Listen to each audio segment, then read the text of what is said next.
Olá, eu me chamo Giovana. Eu vou falar um pouco hoje sobre a construção e validação de um instrumento psicológico para avaliar a memória prospectiva. Meu orientador é José Neander Abreu. Para começar, eu vou falar um pouquinho sobre o que é a memória prospectiva. Essa memória prospectiva está relacionada com as atividades diárias que devem ser realizadas em um futuro próximo, mas elas não devem ter nenhum lembrete ou nenhuma instrução que relembre a necessidade dessa realização. Então, dessa maneira, é importante, né, tem a necessidade de ter uma ferramenta para avaliar a AMP, a memória prospectiva, em todas as idades, tanto em crianças e adolescentes, quanto o desempenho de adultos e idosos, para assim a gente conseguir ter uma melhor compreensão desse desempenho na memória prospectiva.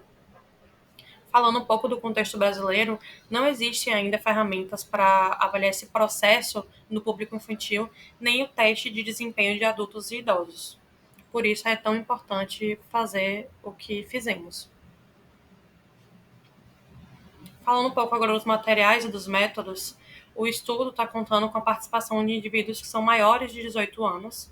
A amostra está sendo recrutada pelo método Snowball, né, bola de neve. Os sujeitos estão sendo convidados a responder um formulário online. Nós também estamos fazendo divulgação de panfletos e nas redes sociais para conseguir atingir o máximo de pessoas possíveis. E essa abordagem, né, ela é importante para a gente conseguir ter uma amostra diversificada e conseguir expandir o número de participantes ao longo do processo. Nesse momento, a gente conta com muitos estudantes universitários, então estamos elaborando estratégias para conseguir chegar em um público mais velho, um público de adultos e idosos. Dentre os materiais utilizados, nós disponibilizamos o termo de consentimento livre e esclarecido na primeira página do formulário online, para que as pessoas tivessem a segurança sobre todas as informações dos objetivos dos estudos, dos procedimentos e tudo que seria feito em relação à informação deles naquele estudo. O questionário também tinha uma parte de questionário sociodemográfico, né, que coletou informações básicas sobre as pessoas, sobre os participantes, como idade, gênero, nível educacional e algumas outras características sociodemográficas que são relevantes. O formulário também conta com um questionário que avalia a memória prospectiva e retrospectiva dos participantes, que traz uma visão mais abrangente dessas suas habilidades de memória. Uma escala que avalia os níveis de depressão, ansiedade e estresse dos participantes, que também ajuda a identificar fatores que podem influenciar na memória prospectiva das pessoas. E, por último, uma escala autoaplicável de autoavaliação de sintomas de transtorno do déficit de atenção e hiperatividade em adultos, fornecendo também dados adicionais sobre possíveis comorbidades que poderiam afetar a memória prospectiva.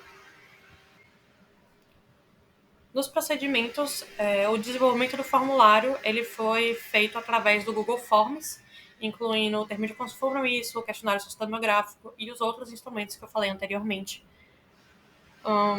O link do formulário ele foi compartilhado com os participantes iniciais e eles foram incentivados a distribuir esses links para outras pessoas que atendessem o critério de inclusão, que fossem maiores de 18 anos. E esse método está facilitando a coleta de grupos que sejam diversificados para ter dados de maiores pessoas possíveis, atingindo inclusive outras regiões do país. A coleta de dados já foi iniciada, os participantes já estão preenchendo o formulário online, mas esse processo ainda está em andamento. Então, os dados estão sendo reunidos de forma segura e anônima. Por esse motivo, pela coleta ainda está em andamento, a análise dos dados ainda não foi realizada. Dentre os resultados, vou falar um pouco dos resultados propostos, que para esse estudo incluía principalmente o desenvolvimento e a validação desse formulário de avaliação de memória prospectiva. E até o momento, né, o formulário de avaliação ele foi desenvolvido, está em uso, a gente está coletando os dados para conseguir fazer a validação dele.